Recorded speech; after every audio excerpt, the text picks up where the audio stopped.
ইস, মাহমুদুল্লাহ রিয়াদ যদি এখনো আন্তর্জাতিক ক্রিকেট চালিয়ে যেতেন। রংপুর রাইডার্সের জার্সিতে রিয়াদের খেলা দেখে প্রতিদিনই এমন ভাবনা আসছে দর্শক মনে। আরও একবার দুর্দান্ত ব্যাটিংয়ে প্রতিপক্ষের হতাশা বাড়িয়ে রংপুরকে জিতিয়েছেন রিয়াদ। জানিয়েছেন এখনো ম্যাচ শেষ করতে পারেন হেসে খেলে। সিলেটে টস হেরে আগে ব্যাট করতে নেমেছিলেন চট্টগ্রাম রয়্যালসের দুই ইনফর্ম ওপেনার। কাইল মেয়ার্সের করা প্রথম বল ওয়াইড, এর পরের দুই বলে দুইটা বাউন্ডারি। নাটকীয় শুরুই হয়েছিল হাই ভোল্টেজ ম্যাচের, কিন্তু যত দ্রুত জ্বলে উঠেছিলেন নাইম শেখ তত দ্রুতই নিভে গেছেন।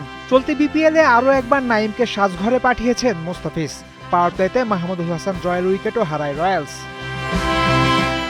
বিপিএলে আগের দুই ম্যাচেই 50 করেছেন অ্যাডাম রসিংটন। আগের রাতেই আইএল টি20তে চ্যাম্পিয়ন হয়ে এসেছেন হাসান নওয়াজ।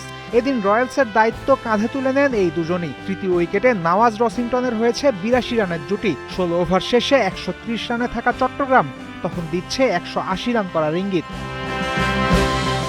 কিন্তু ভুলে গেলে চলবে না, রাইডার্সের একজন মুস্তাফিজ আছেন। ফিজের নেতৃত্বে ম্যাচে ফেরে রংপুর। পরপর 3 ওভারে 3 ব্যাটারকে হারিয়ে ব্যাকফুটে চলে যায় চট্টগ্রাম। শেষ পর্যন্ত 169 রানের পুঁজি দলটা পায় মূলত আমির জামালের ঝড়ো ব্যাটিংয়ে। কিন্তু ভালো পিচে এই রান কি যথেষ্ট হবে, এই প্রশ্ন তখন সবার মনে। যেহেতু চলতি বিপিএলে বড় রান তাড়া করে জেতেনি খুব বেশি দল, তাই রংপুরের জিততে হলে ভালো করতে হতো টপ অর্ডারের। বড় ম্যাচে লিটন দাস ব্যর্থ হলেও দারুণভাবে সফল কাইল মেয়ার্স। মাত্র 23 বলে 50 করেছেন এই ক্যারিবিয়ান, চলতি টুর্নামেন্টের দ্রুততম।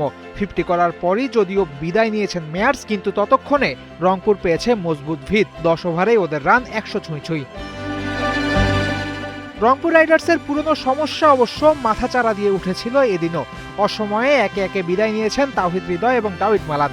বরাবরের মতোই শুরুতে ধীরে ব্যাটিং করেছেন মাহমুদুল্লাহ রিয়াদও। দ্বিতীয় স্ট্র্যাটেজিক ব্রেকে যাওয়ার আগে তাই রংপুরের দরকার 24 বলে 41। খুব যে সহজ তা কিন্তু না। কিন্তু ব্রেকের পরই সব হিসেব নিকেশ বদলে দেন রিয়াদ। পুরো ম্যাচে তখনও পর্যন্ত দারুণ খেলতে থাকা আমির জামালের 1 ওভারে 20 রান নেন তিনি। হাঁকান 1 ছক্কার সাথে 3 বাউন্ডারি। ম্যাচ শেষ হয়ে যায় সেখানেই।